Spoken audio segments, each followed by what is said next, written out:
Mémorisation, concentration, la méthode est aussi utilisée dans certains cas pour la relaxation.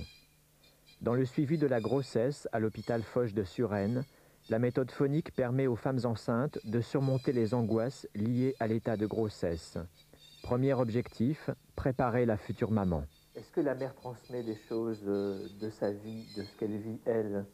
Tout ce qu'elle fait, elle va le transmettre. Son angoisse, notamment, et peut être extrêmement dangereuse. C'est pour ça que si elle était euphorique et heureuse de porter cet enfant, eh bien, elle arriverait déjà à protéger l'enfant de large part. Elle est déjà son enveloppe. Si cette enveloppe est fantastique, c'est sûr que la sortie est plus facile. Si la mère est très, très, très angoissée, l'enfant, dans certains tempéraments, risque de devenir une éponge. Et même s'il est lâché, largué comme un satellite dans l'espace, si ensuite on n'a pas la chance de nettoyer cette éponge, eh bien, on a la chance de le voir, malheureusement, induit dans une angoisse permanente. Deuxième objectif, favoriser la relation mère-enfant. Je ressens beaucoup plus les mouvements du bébé que pendant le reste de la journée, mais de là à dire que je communique plus, je ne sais pas. Je ne le ressens pas comme ça. Mais en tout cas, c'est très bénéfique. Enfin, je me sens très bien. Pendant les séances, le bébé bouge avec les sons filtrés.